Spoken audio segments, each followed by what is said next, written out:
so much for coming. You have managed to arrive in sufficient numbers to exactly fill the seats that we laid out, which is terrific. Thank you. Those of you from outside UCL, welcome. Those of you from inside UCL, welcome as well. This is new to most of you, new to all of us even. This is the launch event, among other things, for the UCL Hub for Responsible Research and Innovation, which, as its first project, has the RRI Tools project. This is why you can see the banners there for just behind our guest lecturer. The RRI Tools to develop a toolkit for responsible innovation, which slightly suggests that we know what we're talking about when we say responsible innovation or responsible research and innovation. And I think that's maybe a little bit premature. Part of the aim of the Hub for Responsible Research and Innovation at UCL is to work out what this means as an agenda. This is a new terminology in science and technology policy, but it is dealing with a perennial set of issues, concerns, questions. Our aim as researchers, those of us in the Science and Technology Studies department, is to ask those empirical questions about why responsible research and innovation, what it means, who should be involved, when should it take place, that sort of thing. But also, we have an explicitly practical aim, which is to get out into the university and beyond and start thinking about what responsible research and innovation means in practice, which is what the toolkit is all about, and our hope is that the Hub will be the base for exactly those forms of experimental collaboration. With that in mind, we couldn't hope for a better guest lecturer tonight than Richard Jones, who I have been lucky enough to experimentally collaborate with over the years. Those of you that don't know him, he is not just one of the UK's leading nanoscientists, with all sorts of convenient and important positions at the centre of British science policy, at the Royal Society, EPSRC, as PVC at Sheffield. But he is also one of the country's most thoughtful commentators on the questions of science, technology and society that responsible innovation seeks to advance as an agenda. So please, everybody, join me in welcoming Richard tonight, and we look forward to hearing his answer. Is it going to be an answer, or just the question? Can innovation ever be responsible? Is it ever irresponsible not to innovate?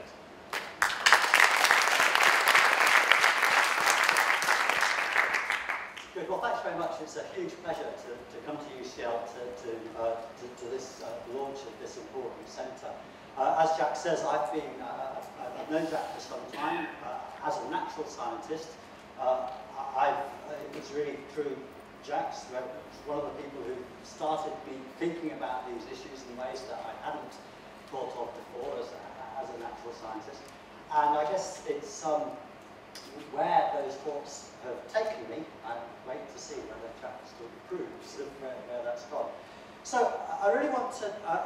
I have two questions. I asked Jack if I could have both two questions, because what I want to talk about is an essential dichotomy in the way that we're talking about innovation at the moment. They're really two quite different narratives, and that seem very much in tension. On the one hand, we have this very familiar idea that technological innovation is accelerating. So on the one hand, we see this in our everyday lives about how frequently we have to update our smartphones. But at the limit, and extreme positions are often interesting as illustrations of more widely held views. We have a bunch of people who believe in a technological singularity. We have a bunch of people thinking that the pace of innovation is accelerating so fast that in 2046, if I remember correctly, Ray Kurzweil's view, we'll proceed into some completely unknowable future where we've all uploaded ourselves onto our iPods and live in a kind of new digital world. So there, in the sense that the the underlying message of that for the pessimist would be that the pace of innovation is beyond society's ability to control it. So from this perspective, responsible innovation might be thought of as, how can you deal with its ever-accelerating pace of innovation? But on the other hand, I guess since 2008 and the financial crisis, we've had another kind of discourse about innovation. So this is Tyler Cohen's work, the economist Tyler Cohen, who wrote a book called The Great Stagnation, which really argues, contrary to the former, actually technological innovation is slowing down. In this case, of course, different views about what people mean by secular stagnation, but the idea that the slowing pace of innovation is part of the current difficulties that the developed countries are now in is essentially part of this. So, kind of to state the obvious, both of these kind of things can't be true, or they can't always be true about everything. So, through this talk, I want to kind of explore the two halves of this problem. So, okay, I'm going to start. Let me not try and define what responsible innovation is, but start by talking about what we might think irresponsible innovation looks like. So I think we all have a kind of intuitive picture of what irresponsible innovation looks like. There's my classic scientist. This depiction of the scientist in his dungeon laboratory, drawn from that great journal, The Beano. So I just want to point out here that this scientist actually is rather reflective, because he appreciates that people may think that his mad maniacal laugh is perhaps slightly off-putting. Anyway, I won't go into people who subscribe or know about the Finding Nemo monster story, where there's an ape-living monster with a slightly jumping, insatiable desire for sausages. It's an enormously old cultural trope. So, we just see this right through popular culture ever since Mary Shelley. Here's perhaps another example, which is not totally unrelated. And so this is where I came into this story. So, 15 years ago or so, I was thinking quite hard about what people would mean by a radical nanotechnology. And then we had this intervention from a very respected science policy commentator, Prince Charles, who asked scientists to look into greater good. So here we are, 2003 this was. So fears by the Prince of Wales that armies of microscopic robots could turn the face of the planet into an uninhabitable wasteland have prompted the nation's top scientists and engineers to launch an inquiry. So that duly happened. There's not enough to point out about this. So the idea here was that nanotechnology would lead to these exponentially self-replicating nanobots which would consume the entire biosphere. And I suppose at this point we'd probably want to agree that this is not entirely desirable as an outcome. So I don't think it would be stretching a point to accuse the scientists doing this of being irresponsible. But I guess the more interesting question about this, well, a couple of interesting questions. One's actually a rather interesting technical question about, how likely is it that this outcome will happen. My view, which is I can explain at great length and in some technical detail, is that this is not a very likely outcome. But I guess the question I'm left with is, okay, if it's really so unlikely, and people still talk about this, one still reads discussions about this as a potential existential risk. So actually, what purposes are served by this kind of existential risk discourse, this kind of very extreme speculative discussion about what might look like a very remote possibility? And I'll actually come back to that later in the talk. Well, just to whiz through some more potential examples of irresponsible innovation. Here's another one that's in the news. The US, a week or two ago, suspended gain-of-function studies. So gain-of-function studies for viruses means you get a pathogenic virus and you tinker with its genetic code to make it more pathogenic. And so this reminds us that genetic modification, synthetic biology, these are techniques that do genuinely have the potential to do things like make pathogens more dangerous, to recreate historical pathogenic strains, or create entirely new pathogens one can even go a bit further around. So here, already legitimate grounds for research in these areas. So in a sense, this is already not quite a black and white issue, but certainly there's cause for concern. Then, to come to some other examples, here's one that I put in for Jack. Geoengineering, of course, is a very potentially controversial issue. So the idea here is to modify, to overcome climate change by modifying the incoming solar radiation. And again, you can, at this point, you can start constructing arguments on either side. There's this idea opposing to it, that there's the opportunity cost of doing this rather than taking some other steps to mitigate climate change. There's this very powerful idea of moral hazard, that this kind of amelioration stops you taking responsibility for doing what you and if push came to shove and we really needed it, wouldn't we be pleased if we'd done the research that we're prepared already? So this is an area in which the idea of responsible innovation actually already had has had some impact. EPSRC had supported a project to look into it, but in a long and complicated story that I can't even remember, even though it's too long for me to go into, that project had a very interesting outcome in terms of being suspended while more work was done to explain its goals and talk to NGOs and the public.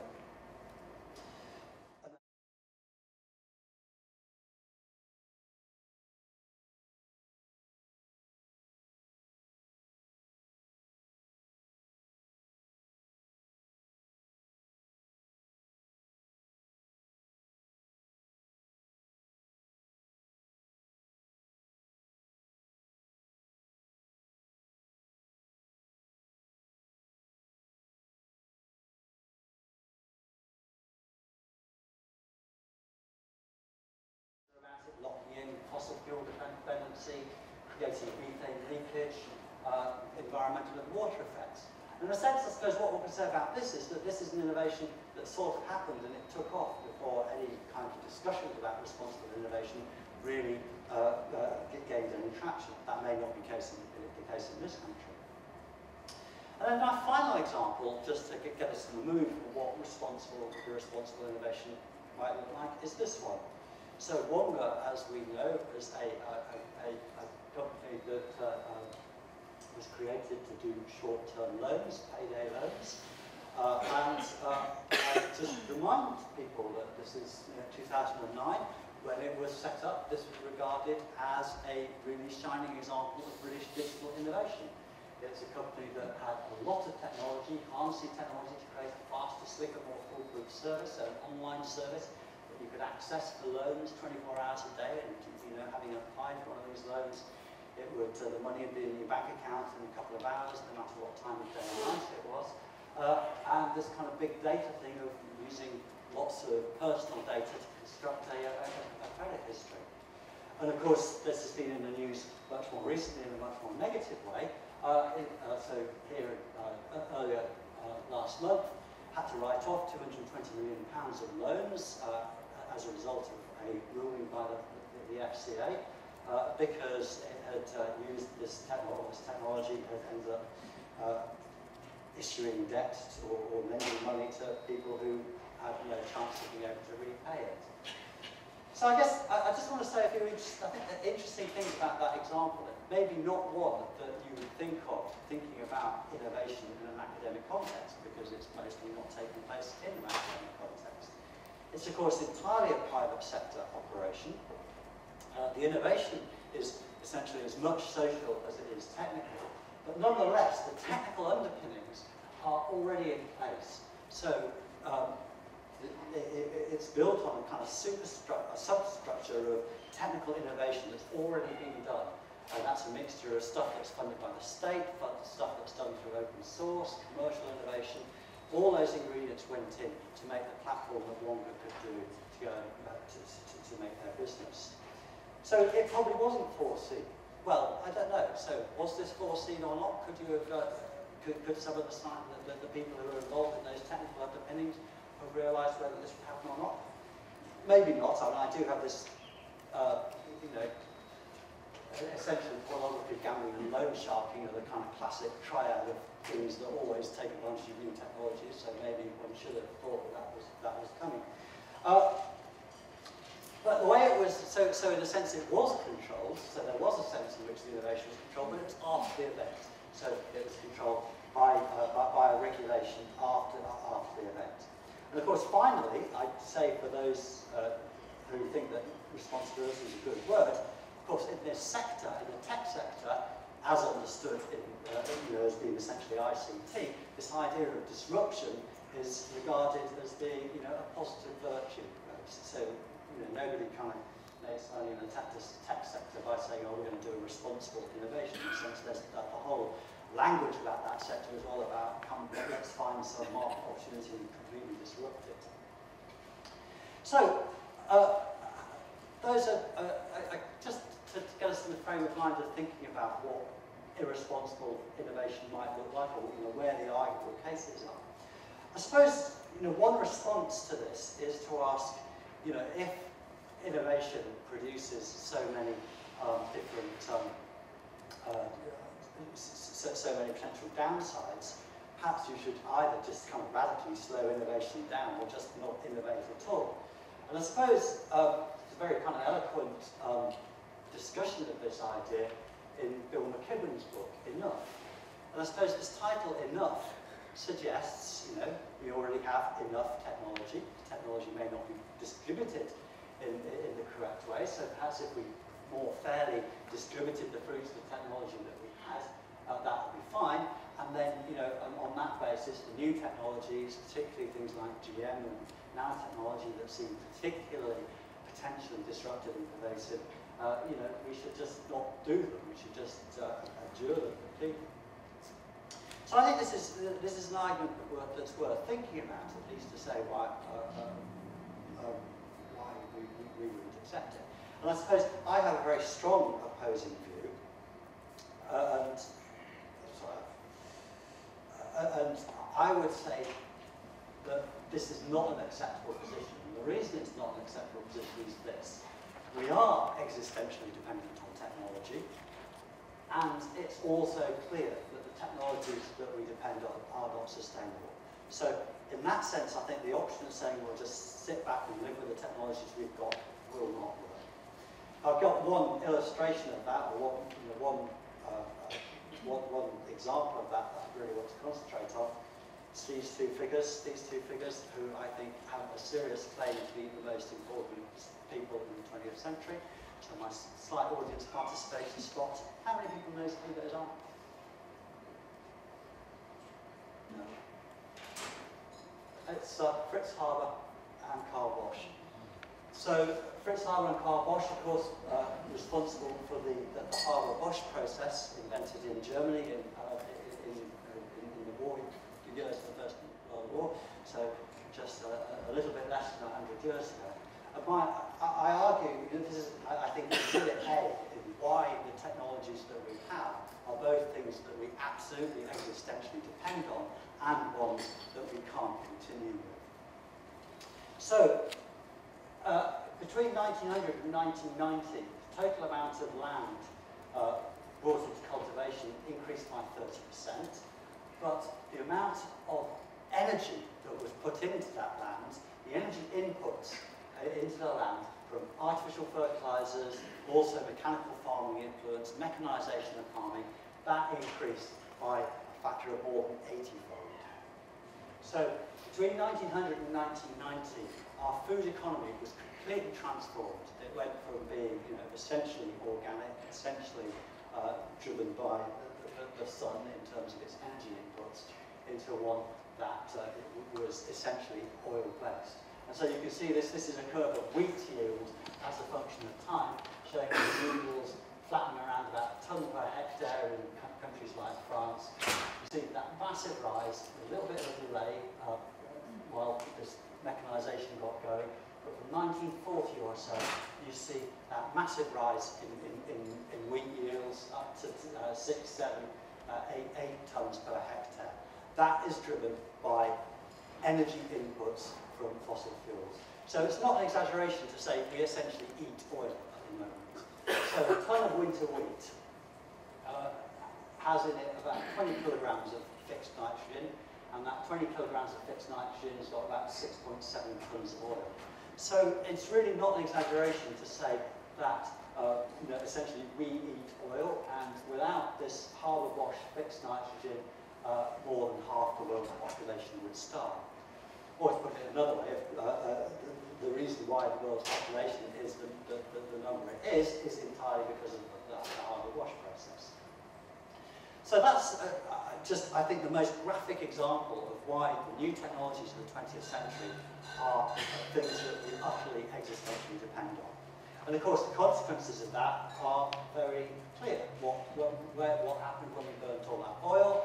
Well, it made the carbon dioxide concentration go up from its historical value of about 280 parts per million to its current value, which is more than 400. And of course, what did burning what did that carbon dioxide do? It made the planet hotter. So there is no question that we depend utterly on fossil fuels, and that fossil fuel dependence grows. And so these are plots which show both what we use, where the oil is, where energy is used, what it's used for, but particularly where it comes from. Oil, gas, coal, tiny bit of nuclear, a little bit of hydro, and a little sliver of renewables. And in that context, renewables is largely actually biomass. So much as I love, as a nanotechnologist, I love solar energy, and part of my work as a natural scientist is developing new forms of photovoltaic devices. I look at these numbers and I quail, and so it's very easy to get hung up, or it's very easy to get overwhelmed with technological optimism that we're on the edge of changing all this, but it's really difficult to see that. So this projection goes out to 2030, and it's difficult to see it doing anything other than that gigantic slab of fossil fuel use massively increasing. The drivers for that are quite clear. It's increasing population, it's the spread of the kind of increasing wealth in non-OECD countries, in the formerly less developed countries, and that leads to this apparently unstoppable rise in energy dependence. And so the future then is fairly clear. And here's some projections from the IPCC. So I've got what happens depends on what happens to temperature will depend on what we do about the energy growth and energy use, the use of fossil fuel energy, and our only hope, if you like, of stabilising this. A huge amount of this stuff is baked in already. The only hope of stabilising it beyond 2050 is this scenario here: rapid change in economic structures, reductions in material intensity, clean and resource-efficient technologies. So this is all about new technologies of some kind or another. So that's really my little passage explaining why I think the option of just saying we'll just kind of calm down and just stop this innovation stuff really isn't tenable. So what do we mean by responsible innovation? Well, I think it's really quite straightforward. It's a question of how do you steer the development of science and technology so that it meets widely shared societal goals. And I think if I was asked for a definition of it, I would give something like that. And I think I would just observe that this, of course, is not a new idea. It's a very old idea. And I think essentially every generation comes at this and needs to re-examine this idea in the context of the science and innovation policy that it currently has. So it's fascinating to go back and read books like, you know, The Social Function of Science by J.D. Bernal, which is a really fascinating book written in the late 30s, which, you know, in a sense addresses many of these issues, but in the social and context of the time. And of course, at the risk of sounding nostalgic, I was looking through my bookshelves the other day and I found a little pamphlet wedged between two books, which was what a concerned physics student wrote about in 1981. There it was. There's my little booklet from the British Society of Social Responsibility in Science, and I well remember some dismal meeting in the back room in the Eagle in Cambridge. So what we worried about? We worried about automation. So you heard the Industrial Revolution is over. We've won. What made us optimistic? We had things like the Lucas Plan. We all had our Lucas Plan books. How could you shift away production from arms to socially useful things? But I suppose the one thing I do look back on those times, and it really strikes me with a great thud. Really, is what I did worry about being blown up. I mean, that sense of as a and I was brought up, I should say, to put personal notes on this, I was brought up as an Air Force child. I knew the difference between the sound of an A-10 and an F-111. And, you just hear those things in the East Anglian skies and really worry what's going to happen. So, just for however terrible things are now, that's one thing that, well, maybe we should worry about it a bit more than we do, but it's not quite the ever-present thing that we have now. So, responsible innovation now, where are we with that? Well, responsible innovation is now, it's a term of art in science policy discourse, and we've got that. So, in the very nice work that Jack did with Richard Owen and Phil Norton for EPSRC, we have this actually rather elegant, succinct definition. It's a commitment to care for the future through collective stewardship of science and innovation in the present. René von Schomburg, for the EU Framework Programme, wrote this much more wordy paragraph, which it's a transparent, interactive process by which societal actors and innovators become mutually responsive to each other with a view to the ethical acceptability, sustainability, societal desirability of the innovation process and its logical products in order to allow a proper embedding of scientific and technological advances in our society. And indeed, I think that's a much less snappy definition than Jack's, so I went into Jack there, but René did produce these rather nice 4 signatures of irresponsible innovation, asking this question of what should it mean to be irresponsible, things that are based entirely on technology push, neglecting fundamental ethical principles. Gave the example of e-patient records in the Netherlands. This idea of policy pull, the need to be seen to do something, the idea of security theatre, and lack of precautionary measures and a lack of technology foresight.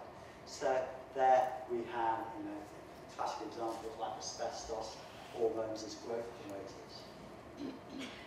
So and I'm sure this afternoon you've been talking in enormous detail about what you mean by responsible innovation in this context of science policy in our current science policy environment.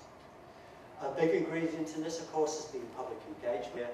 If we're talking about how do we align our innovation with widely held societal views, how do we know what people think?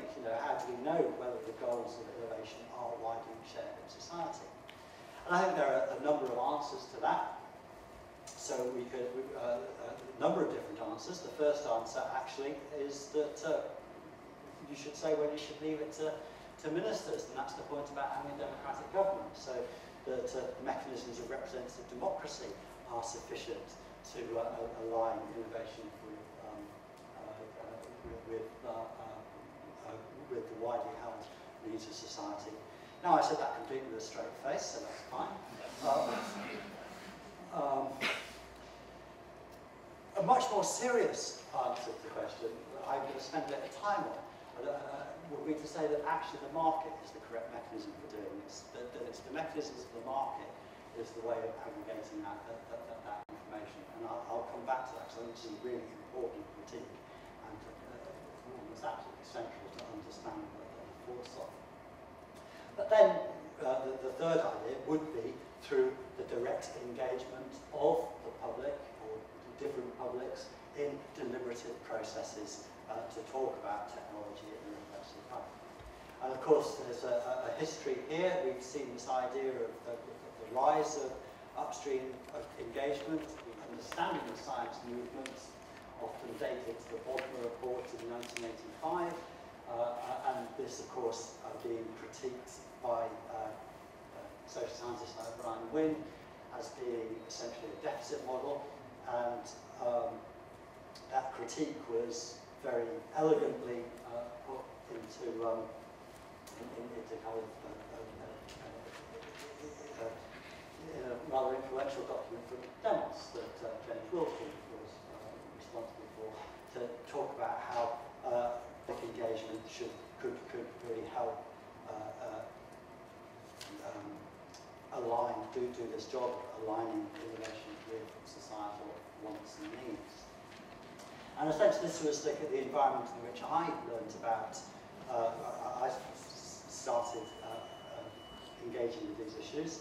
To go back to my Prince Charles. Prince Charles in 2003, actually Prince Charles always maintained he never said anything about grey goo. That was all just kind of the wild imaginations of the Daily Telegraph. But nonetheless, the Royal Society and Royal Academy of Engineering did report on nanotechnology. But it was, I think, a very interesting and important report, not least because the working group, unusually for the Royal Society at the time, didn't just include scientists and engineers, but it had social scientists and philosophers, as well as representatives of NGOs, and that produced this, this recommendation that a constructive and proactive debate about the future of nanotechnologies should be undertaken now, at a stage when it can inform key decisions about their development before deeply entrenched overriding positions appear. So this really was, I think, an example of a very explicit attempt to incorporate this idea of upstream engagement. And it's worth asking a question, well, what were people thinking when they did that? What problem was public engagement trying to solve in that case? I think, you know, the first, the most obvious one was that, that I think many people feared, and I say an anticipatory backlash because you can't have a backlash against a technology that hasn't arrived. But the worry was there's this new technology coming along and the public would reject it. And so, in a sense, this is a set of motivations that are not so different from the ideas that were critiqued by Brian Wynne in terms of the deficit model. But nonetheless, this was the background. We have the shadow of GM as people who are in favour of technocratic approaches was hanging over it. This idea of grey goo, you can't deny it was an important thing in getting us into the public domain. And there was this very serious and real, I think a serious, and actually let me put that another way.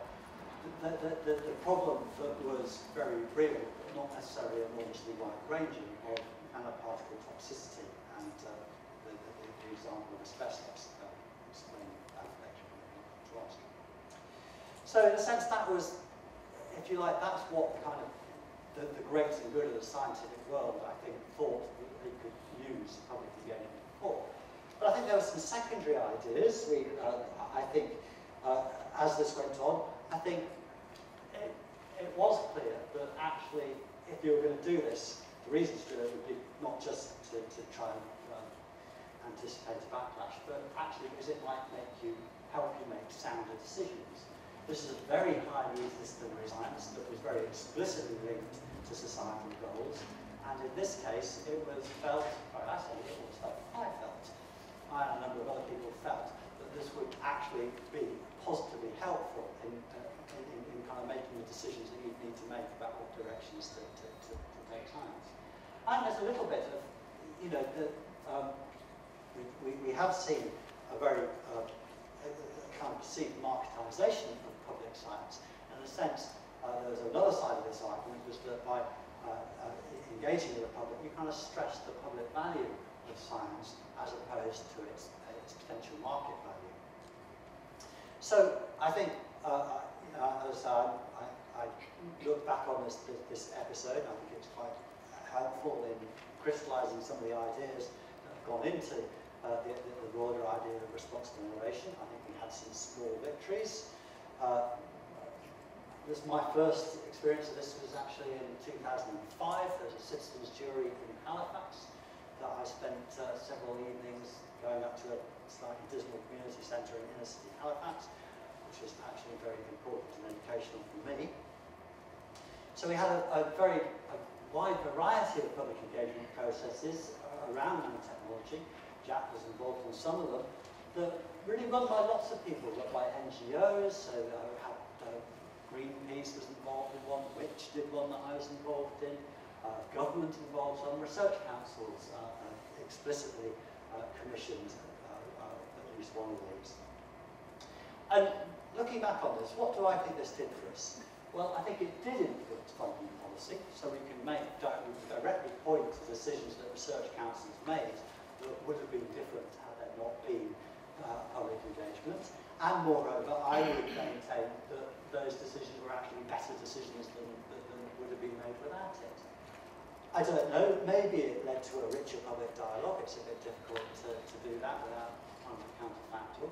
But I think the one thing it did do, and I think this is an interesting point, one of the kind of criticisms, so the citizens' jury had 15 or 20 people on it, and one of the criticisms that people particularly keen on kind of quantitative social sciences tend to make is, well, you have a citizens' jury with 20 people in, how can this be at all representative? How can this in any way be representative of the population at large? And how could this be helpful? This is kind of retail engagement, and you need to do it wholesale to be able to reach enough people to kind of influence a debate. And actually, those are both arguments that are not without force.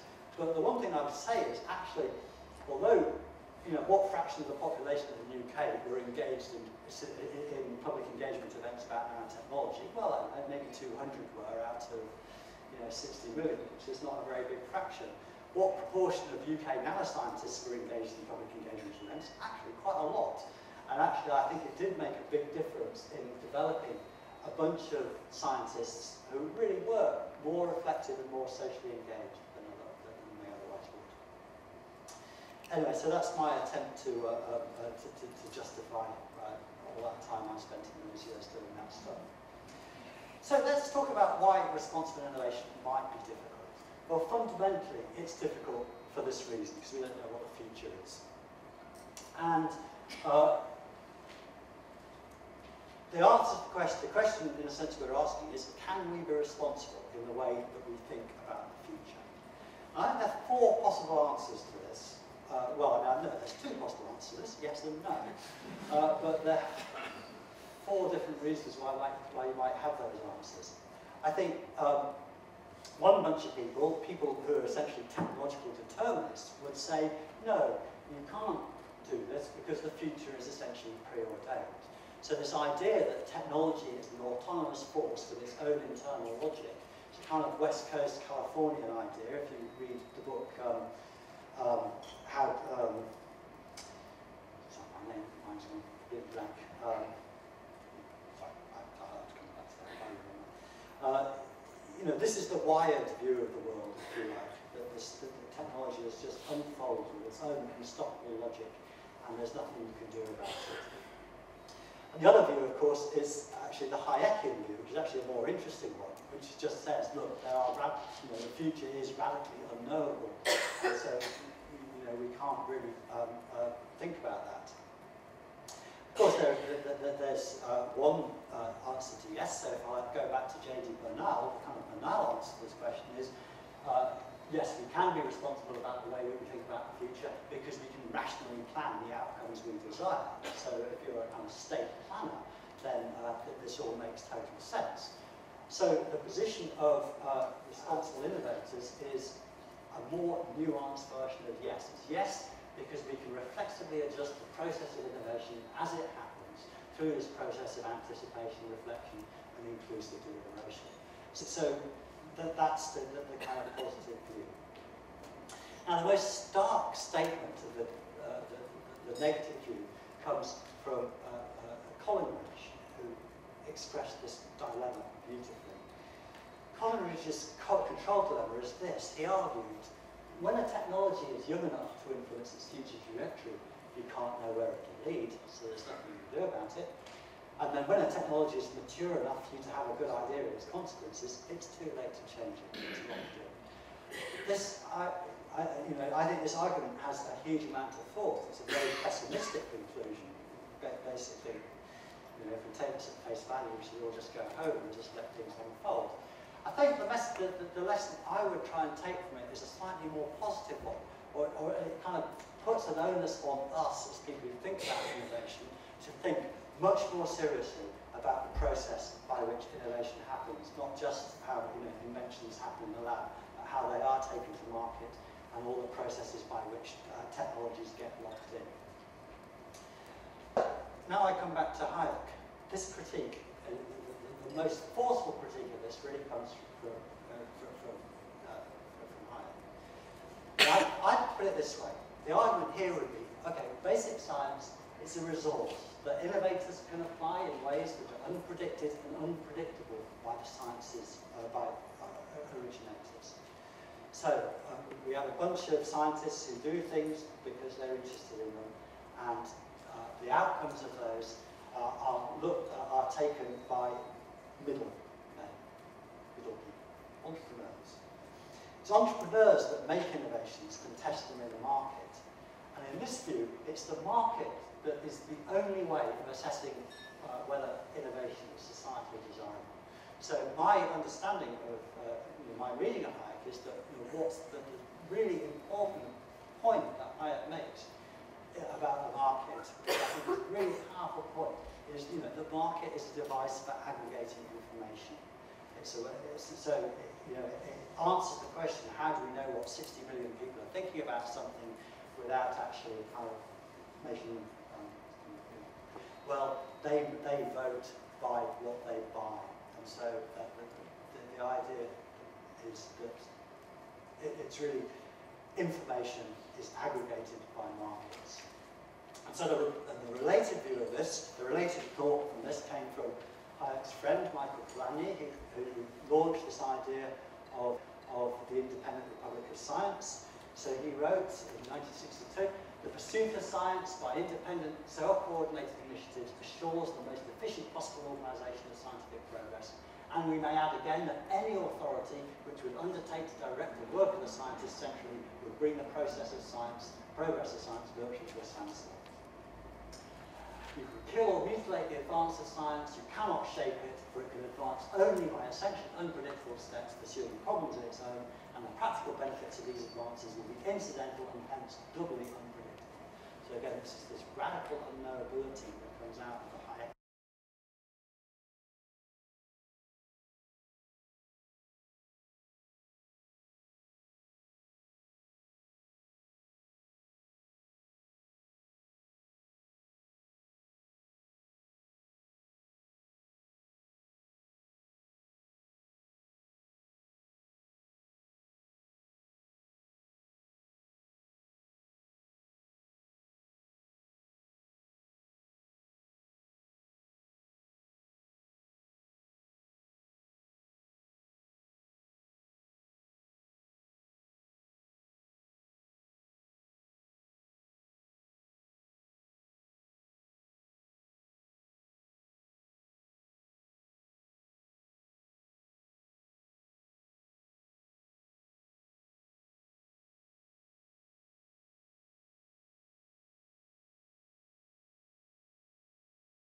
want until it's on offer. And here I kind of refer to Henry Ford, his famous dictum: if I'd asked people what they wanted, they would have said hard, faster horses. So this brings us, I think, to a really serious thinking about the economics of innovation and how innovation actually happens in the market. Classical economics, of course, tells us that it's hard for an innovator to capture the full value, the societal value of an innovation. So in the neoliberal economic policy, we recognise this as a market failure, and we attempt to correct it with supply-side measures, intellectual property law, essentially giving monopolies, support for basic science and R&D tax credits. What I want to point out, so we've had a kind of interesting experiment. We've had a 30-year experiment in much more neoliberal economic policy. And I think it's interesting to see what that's done for us. Kind of exhibit A, because I was talking about the importance of energy innovation in the context of climate change, I show these shocking graphs.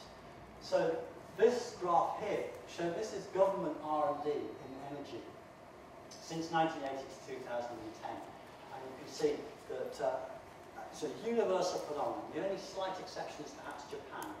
That through the years of the decade of 1990 and 2000, energy innovation essentially collapsed across the developed world. Why did this happen? I think it's happened because energy markets were liberalised.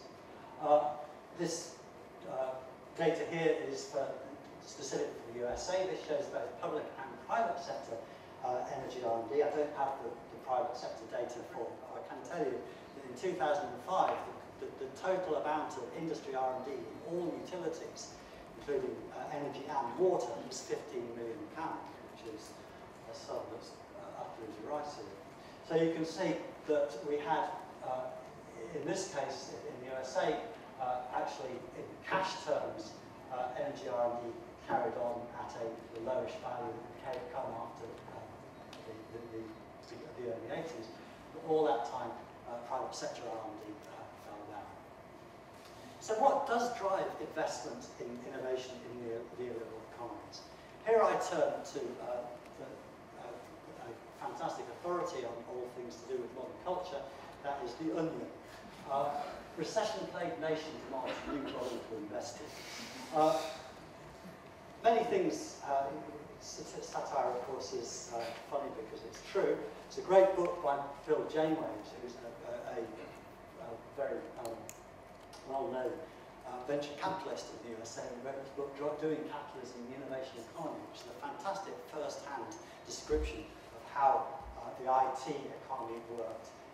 And his point is essentially the IT economy was built on a combination of speculative bubbles and government investment.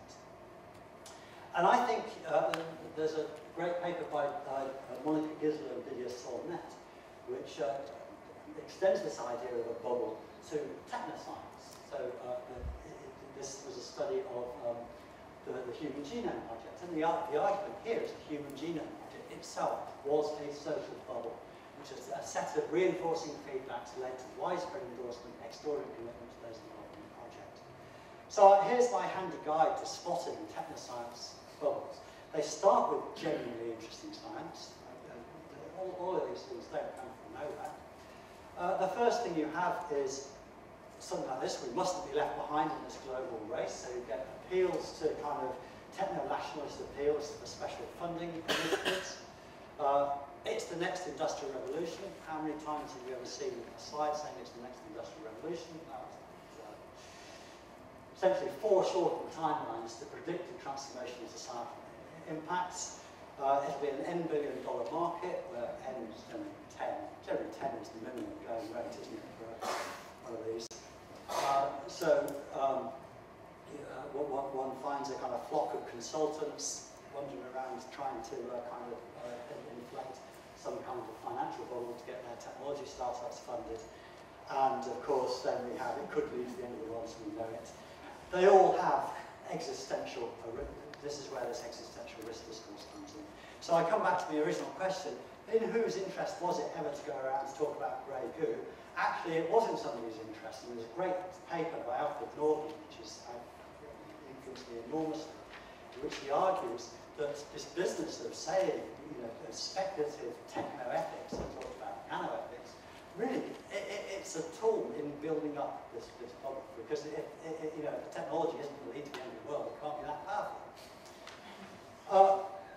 So I'll leave you to fill in your gaps about what you think current techno-science goggles are, which ones we've had. I mean, one could think about biotech, nanotechnology, synthetic biology, graphene, artificial intelligence, fill in your own list. Check them out against the checklist. So, to stagnation. I think 1940 to 1980 were the golden years of technological progress. So this is from the economist Robert Gordon. This is the total factor productivity by decade. And you see this great wave of growth from the 30s to the 70s. So I think, you know, we see this now. Economic growth rates are not as high as they were in those years. And one of the people who expressed a kind of frustration at this, interestingly, was actually an ICT entrepreneur himself. Peter Field said, you know, we wanted flying cars, and said we got 140 characters. And I want to kind of examine this. This is interesting. I think we can understand what's going on here by separating out three realms of innovation. We've got a digital realm in which innovation is easy, a material realm in which innovation is harder, and a biological realm in which innovation is yet harder still. So what you need for innovation in the digital realm is this. It's the nice thing about Twitter. At one point, the entire Twitter service was running on Lass's laptop, which was an IBM ThinkPad. So you can build monster businesses with a handful of engineers and some low-cost hardware. Of course, what you have as well is a gigantic pre-existing material base of hardware and software which has been developed through decades of public and private R&D. Mariano Mazzucato's books are a great way of, you know, that makes that very clear. Then the material realm, though, for big advances in chemicals, materials, energy, electronics, you need sustained long-term investment in capital and people, which is, in short, that social innovation that's called R&D. And I would argue between 1871 and 1991, this was motivated as much by state power as by the need for economic growth. And my example, to go back to the Haber-Bosch process, the amazing thing about the Haber-Bosch process, it cost $100 million in 1919 prices to commercialize the Haber-Bosch process. So, you know, how you do that conversion, that's, you know, $1 billion in current money, but as a share of the economy at the time, it's about $19 billion. I just want to stress, half of that came from the German government. Why? Because if you could fix nitrogen, you can make explosives. So this was the world-changing discovery of the 20th century. It took sustained effort. Innovation in the biological realm is even more difficult because organisms essentially have their own agency, they fight back. And in some important areas, we can see that innovation is slowing down so much it's unaffordable. Here's a plot of how many drugs you get per $1 billion. It's a fantastic exponential decay. This is inverse Moore's law. So as time has gone on, it's cost more and more. So we're down here, we crossed the $1 billion mark in 2000. 2000, you couldn't get a drug for, it took you $1 billion to get a new drug. Now it takes you 4 or 5. So where does this leave us? I just want to put, I am a scientist, so I have to put a scientist plot in this, the one plot that connects me to my actual day job. If you think about how's optimization done, we often depict optimization graphically as, you know, progress through a landscape. In this case, it's a protein folding problem. This is how proteins fold. They have to try out lots of configurations, and if it lowers their energy, they stick that and they carry on down. The trouble is the landscapes are not smooth funnels where you just roll down. Typical landscape for a complex problem, protein folding is a complex problem, many other things are complex problems too, is that you have this rugged landscape, and if you just try to roll down here, you get stuck in one of those holes. So if we take just in general, if you want to optimize anything in a complex landscape, you need to make big jumps. Just rolling down a hill won't do. So if you argue that technological change is essentially an evolutionary process, you need to put those big jumps in because the market won't deliver local optimization. Of course, this is not a new insight. So Joseph Schumpeter in Capitalism, Socialism, and Democracy wrote this: any system, economic or otherwise, at every point in time fully utilises its possibilities to the best advantage may yet in the long run be inferior to a system that does so at no given point in time, because the latter's failure to do so may be a condition for the level of speed of long-run performance. So we need to get some big stuff done. We need to do innovations that decarbonise the world energy economy, adapt to climate change, and contribute to the health and welfare of this growing and ageing world population. I'd argue that the more we get to a kind of Hayekian neoliberal world, the less that works. So that's my argument about why we actually still, why we can't leave this to the market. Powerful that is an idea for aggregating information. I don't really want to go back to a Cold War. I'm not enormously enamoured by the idea of leaving it to the whims of oligarchs either. So if the relation is left by who's going to buy a suborbital flight, I don't think that's going to be the way that satisfactorily is responsible innovation. So there you are. That's what I think we need. Responsibly directed, large-scale, collective innovation, and how we get that, I don't know. I think that's our task. So I am concluding now. There are many dimensions of responsibility. The responsible practice of science, there's responsibility about its potential consequences, health, environmental. There's responsibility about the visions that we have of the future, whether they're actually sensible or achievable or not. I think there's responsibility about what are the real issues that society is facing and what the appropriate responses might be. I think we need to be responsible in our salesmanship, so that we need to be, as scientists, how we talk to governments and funding agencies. And this responsibility, I think, as people trying to raise money on the markets, to investors, and indeed to the public. So, to absolutely finish, I try to keep these two ideas in play throughout the talk. I think it's irresponsible to innovate without a reflexive process of alignment with these widely held societal priorities. But I think it's irresponsible not to innovate in the face of the pressing societal challenges that we have. And to end with kind of note of despair, of uncertainty, it's not obvious to me that our political economy is currently in a state that can help us to ride that, and I'm not quite sure what we need to do to get to that state. Thanks very much.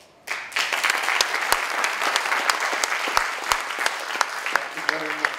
The floor, I'm going to ask my colleague, Melanie Smallman, to offer a few words of commentary. I'm conscious that I'm between you and wine, so I'll keep it to 3 points. I just want to thank Richard, first of all, for a really stimulating and interesting talk this evening. And for us in the Responsible Research and Innovation team here at UCL, it's particularly important that we've got a working research scientist saying this.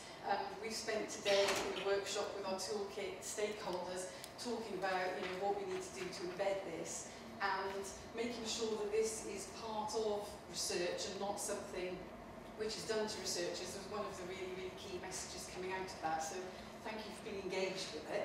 I don't think I'm going to disagree with much of what Richard said. I just want to maybe build on a few of the points and perhaps press a bit further.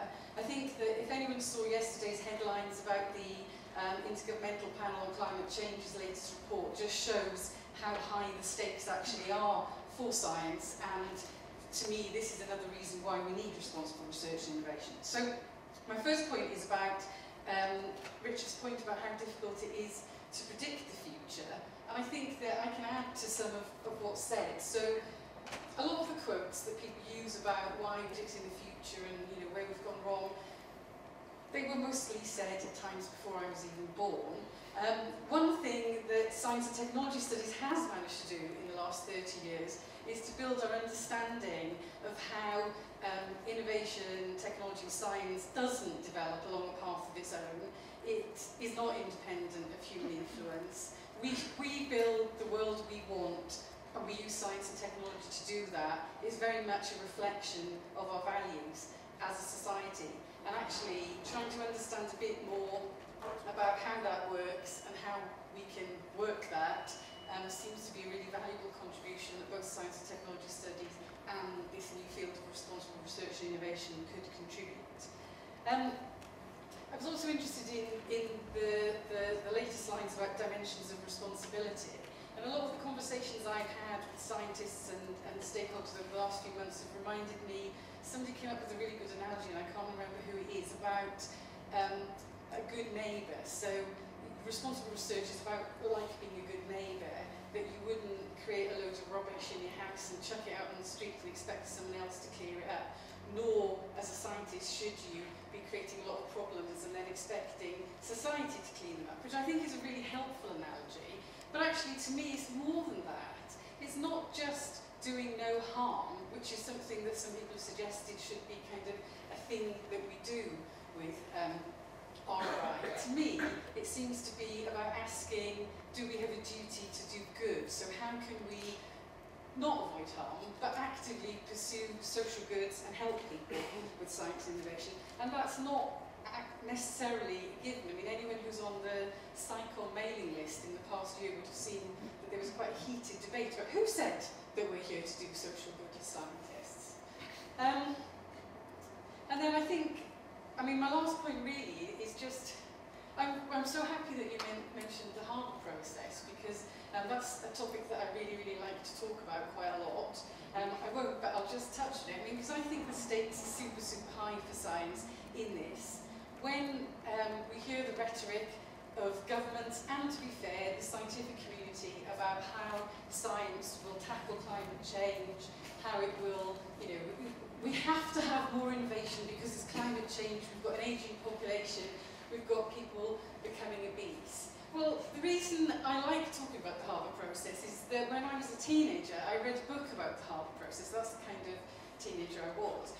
And what made me interested in being a scientist was that there was the fact that a quarter of the world's energy in 1974 went into making and transporting fertilizer around the world. This is something which bacteria in the roots of plants do on its own. And I studied microbiology at the university because I thought that was amazing, and that's what I wanted to do.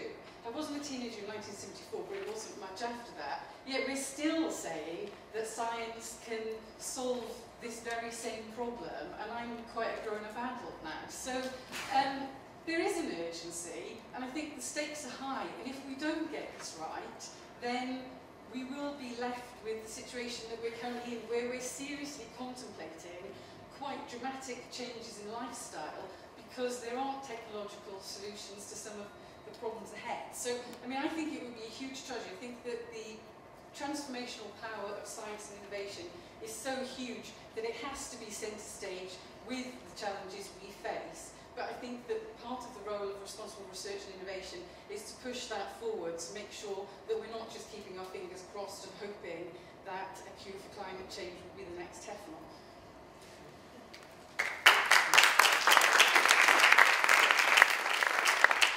Great, Nat. Please do stick around for a drink and carry on the conversation, but in the meantime, just join me in thanking Richard Jones.